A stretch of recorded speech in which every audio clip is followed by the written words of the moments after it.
పచ్చి పనసకాయ కబాబ్. పనసకాయ అంటే మామూలుగా పనస పండు మనందరికీ తెలుసు, తర్వాత పనస పొట్టుతో మనం రకరకాల కూరలు చేసుకున్నాము. మరి పచ్చి పనసకాయతో కబాబ్ నేను యాక్చువల్గా ఫస్ట్ టైమే చేస్తున్నాను, ఇప్పుడే నేర్చుకున్నాను మన అమృతం ప్రోగ్రామ్ ద్వారా. సో ఇప్పుడు సెకండ్ టైం మీ అందరికీ పరిచయం చేస్తున్నాను అనమాట. మరి ముందుగా కావాల్సిన పదార్థాలు ఏంటో చూసేద్దాం. పచ్చి పనసకాయ కబాబ్ తయారు చేసుకోవడానికి కావాల్సిన పదార్థాలు: పచ్చి పనసకాయ ముక్కలు 1 కప్పు, నూనె 2 టేబుల్ స్పూన్లు, అల్లం ముక్కలు కొద్దిగా, కారం 1 టేబుల్ స్పూన్, జీలకర్ర పొడి 1 టేబుల్ స్పూన్, పచ్చిమిరపకాయలు 4, కొత్తిమీర కొద్దిగా, శనగపిండి 1/2 కప్పు, జాజికాయ పొడి చిటికెడు, మిరియాల పొడి 1/2 టేబుల్ స్పూన్, నెయ్యి 2 టేబుల్ స్పూన్లు, ఉప్పు తగినంత, ఆమ్చూర్ పొడి 1/2 టేబుల్ స్పూన్. పచ్చి పనసకాయ కబాబ్ తయారు చేసుకోవడానికి కావాల్సిన పదార్థాలన్నీ కూడా రెడీగా ఉన్నాయి. పనసకాయ. సో పనసకాయ ఆరోగ్యానికి చాలా చాలా మంచిదండి. అండ్ పనస పండు కూడా మనం ఎంతో ఇష్టంగా తింటూ ఉంటాము. సో ఇందులో ఏంటి అంటే మనకు చక్కెర స్థాయిని చాలా వరకు తగ్గిస్తుంది. అంటే మధుమేహంతో ఇబ్బంది పడుతున్న వారికి ఇది చాలా బాగా హెల్ప్ చేస్తుంది అనమాట. అలాగే బరువు తగ్గే వాళ్ళకి చాలా హెల్ప్ చేస్తుంది, వెయిట్ మేనేజ్మెంట్కి. అలాగే గుండె సమస్యలతో ఉన్న వాళ్ళకు గుండె సమస్యల్ని చాలా వరకు కంట్రోల్ చేస్తుంది. అంతేకాకుండా ఇది చర్మానికి కూడా చాలా చాలా మంచిది. ఇందులో యాంటీ ఆక్సిడెంట్స్ ఎక్కువగా ఉంటాయి, వైటమిన్ సి ఇవన్నీ ఉంటాయి కాబట్టి స్కిన్కి కూడా చాలా మంచి మేలు చేస్తుంది అనమాట. ఇంకా అంతేకాకుండా జీర్ణక్రియ కూడా చాలా మంచిది, అంటే very very easy to digest. So దీన్ని మనం ఏం చేసాము, ఈ పనసకాయని, ఈ పచ్చి పనసకాయని మనము చక్కగా ఆవిరి పాత్రలో కాస్త ఉప్పు కొంచెం పసుపు వేసి చక్కగా ఉడికిచ్చేసుకున్నాం. ఎలా ఉడికించుకోవాలి అంటే ఇదిగోండి, ఇలా మనకు మెత్తగా అయిపోవాలన్నమాట. ఓకే, సో మనకి చక్కగా మెత్తగా అయిపోయే విధంగా ఇట్లా మ్యాష్ చేస్తే మ్యాష్ అయిపోయే విధంగా, అంటే కబాబ్ అంటే మనం ఒక డౌ లాగా ప్రిపేర్ చేస్తాం కదా, ఒక పిండిలాగా, అలా అవ్వాలంటే ఇది బాగా ఉడకాలి. సో అలా చక్కగా ఉప్పు పసుపు వేసి ఉడికిచ్చేసుకున్నాం. ఇది మనం ఇంతవరకు చేసినటువంటి ప్రాసెస్. సో ఇప్పుడు అసలైన కబాబ్ ప్రాసెస్లోకి వెళ్ళిపోదాం. సో ఫస్ట్ ఏంటి అంటే మనము ముందుగా ఉడికించుకున్నటువంటి ఈ పనసకాయ ఏదైతే ఉందో, పచ్చి పనసకాయ, అది మనం చక్కగా ఒక బౌల్లోకి తీసేసుకుందాం. దీన్ని ఒకసారి చక్కగా చేతితోనే మిక్స్ చేసేసుకుందాం. ఎంత అంటే మధ్య మధ్యలో ఇలా చిన్నగా ఏదైనా వస్తూ ఉంటే ఇలాంటి పీచు తీసేసుకోవచ్చు అండి, మనకు అడ్డం రాకుండా. ఆహా, స్మెల్ అయితే ఇదిగోండి ఇలా కొంచెం పీచు వస్తుంది మనకు ఉడికిచ్చినప్పుడు. అంటే ఆ పీచు మనకు కొంచెం అడ్డం రాకుండా ఉండాలి అంటే కాస్త పక్కన తీసేసేయచ్చు.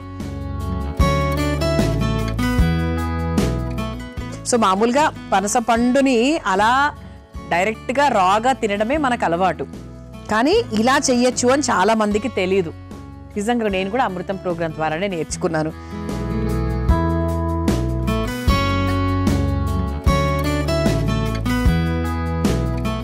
సో ఇలా చక్కగా ఇదిగోండి ఇలా నీట్గా కలిపేసుకున్నాం. ఇప్పుడు దీనికి తగ్గట్టుగా మనం ఇంకా పిండ్లవన్నీ కూడా యాడ్ చేసుకోవాలన్నమాట. ముందుగా కాస్త శనగపిండి, అంటే మనకు బైండింగ్ కోసం మనం ఏదో ఒక పిండి వాడాలి కదా, సో దాని ప్లేస్లో మనం ఈరోజు శనగపిండి వాడుతున్నాం. ఆ తర్వాత కొన్ని అల్లం ముక్కలండి.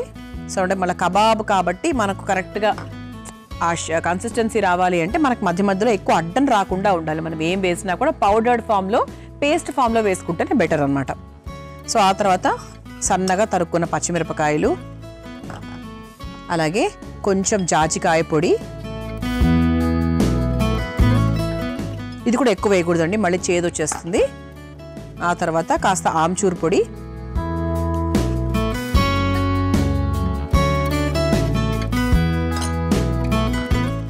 ఆ తర్వాత కాస్త జీలకర్ర పొడి,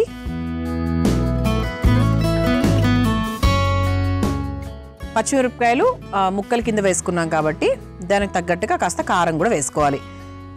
మనకు పండులో ఎంతో కొంత తీపి ఉంటుంది కాబట్టి కొంచెం కారం ఎక్కువ వేసుకున్నా కూడా మనకు సెటిల్ అయిపోతుంది, మీకు అంత స్పైసీగా ఓవర్గా ఏమి అనిపించకపోవచ్చు. దాని తర్వాత కాస్త మిరియాల పొడి కూడా కొంచెం వేసుకుందాం. ఆ తర్వాత దీనికి సరిపడా ఉప్పు, ఓకే, అలాగే చివరిగా కొత్తిమీర. ఇప్పుడు ఇవన్నీ చక్కగా మనం చేత్తో మిక్స్ చేసేసుకోవాలి. ఎలా అంటే మన కబాబ్ కన్సిస్టెన్సీ రావాలి. కబాబ్ తెలుసు కదా, అందరికీ తెలుసు కబాబ్ అంటే ఏంటో, ఎలా చేస్తారో. కాకపోతే పనసకాయతో కబాబ్ అనేది మాత్రం డెఫినెట్గా చాలా మందికి తెలిసి ఉండకపోవచ్చు. ఇలా జిగటగా ఉంటుంది. సో ప్రాపర్గా మిక్స్ చేసుకోవాలన్నమాట దీన్ని.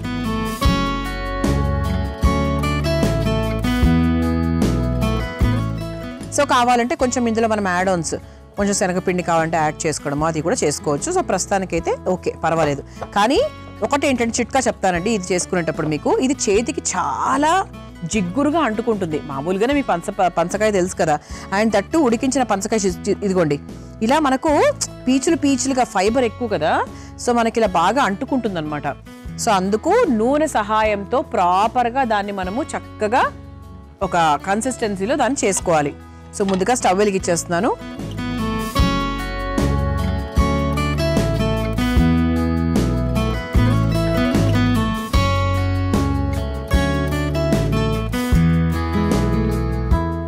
సో ఇది మనం షాలో ఫ్రైగా చేసుకుంటున్నామండి, తక్కువ నూనెతో చేసుకుంటున్నాం కాబట్టి. సో ముందుగా తవా మీద నూనె వేసేసుకొని ఇదిగోండి చేతికి నూనె లేదో నెయ్యి వాటెవర్ రాసేసుకొని మనం తయారు చేసుకున్నటువంటి ఈ పిండి ఏదైతే ఉందో దాన్ని చక్కగా ఇదిగోండి ఇంత జిగటగా అంటుకుంటుంది, బట్ ఏం పర్వాలేదు, మీరు చక్కగా చేతికి నూనె రాసుకున్నారంటే మీకు ఏ ఇబ్బంది ఉండదు. సో ఇలా చేసుకొని దాన్ని లైట్గా జస్ట్ ఇలా ప్రెస్ చేసేసుకొని ఐస్ క్రీమ్ స్టిక్ని ఇలా మధ్యలో స్టిక్ చేసుకొని మళ్ళీ దీన్ని ఒక షేప్లోకి తీసుకురావాలి. ఓకే, ఇది ఈ విధంగా అన్నమాట. అంటే తినడానికి ఈజీగా ఉంటుంది, మనకు కాల్చుకోవడం ఈజీగా ఉంటుంది. ఇది ఐస్ క్రీమ్ అంటే స్టిక్ అంటే ఇలాగే చేయాలా అనేది ఏం లేదు, మీరు మామూలుగా కట్లెట్స్ లాగా చేసుకొని కూడా చేసుకోవచ్చు. సో జస్ట్ ఆకర్షణీయంగా పిల్లల కోసం చేయాలి అంటే చేసుకోవచ్చు అనమాట. సో దీన్ని మనము ఇలా ఇది కొంచెం బయట ఉంటే బెటర్, ఇలా నూనెలో పెట్టేసుకోవచ్చు. ఇంకోసారి చూపిస్తున్నాను చూడండి, చేతికి కాస్త వాటర్ రాసుకున్నా కూడా పర్వాలేదు, మీకు అంటుకోకుండా ఉండాలంటే. సో ఇలా తీసుకొని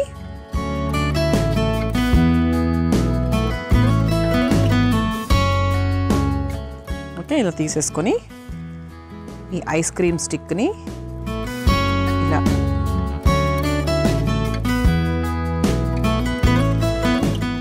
మధ్యలో గుచ్చేసి నూనెలో పెట్టేసేయాలి. స్మెల్ మాత్రం బ్రహ్మాండంగా వస్తుందండి. సో కబాబ్ రంగు కూడా మనకు ఖచ్చితంగా ఈ రంగులో అవ్వాలంటే కొంచెం మనకు స్మోకీ రంగులో అవ్వాలి. సో అయిపోయినట్టే. సో చక్కగా అన్ని వైపులా చేసేసాను కాబట్టి చూసారా, అంటే ఐస్ క్రీమ్ స్టిక్ వాడడం వల్ల మనకి ఇలా తిప్పుకోవడం చాలా ఈజీగా అయిపోయింది, అంతే, అంతకన్నా ఏం లేదు. సో మన సర్వింగ్ ప్లేట్ కూడా రెడీగా ఉంది కాబట్టి సర్వ్ చేసేసుకుందాం. సో స్టిక్స్తో యాస్టీస్గా సర్వ్ చేసుకుంటే మన ఇంటికి వచ్చిన గెస్ట్లకి కూడా తినే వాళ్ళకి కూడా యాక్చువల్గా చాలా బాగుంటుంది. సో పిల్లలకు కూడా కొంచెము ఏదో సంథింగ్ స్పెషల్ అన్న ఫీలింగ్ అయితే వస్తుంది.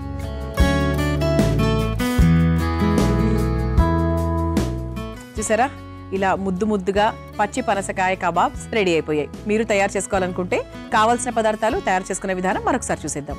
పచ్చి పనసకాయ కబాబ్ తయారు చేసుకోవడానికి కావాల్సిన పదార్థాలు: పచ్చి పనసకాయ ముక్కలు 1 కప్పు, నూనె 2 టేబుల్ స్పూన్లు, అల్లం ముక్కలు కొద్దిగా, కారం 1 టేబుల్ స్పూన్, జీలకర్ర పొడి 1 టేబుల్ స్పూన్, పచ్చిమిరపకాయలు 4, కొత్తిమీర కొద్దిగా, శనగపిండి 1/2 కప్పు, జాజికాయ పొడి చిటికెడు, మిరియాల పొడి 1/2 టేబుల్ స్పూన్, నెయ్యి 2 టేబుల్ స్పూన్లు, ఉప్పు తగినంత, ఆమ్చూర్ పొడి 1/2 టేబుల్ స్పూన్.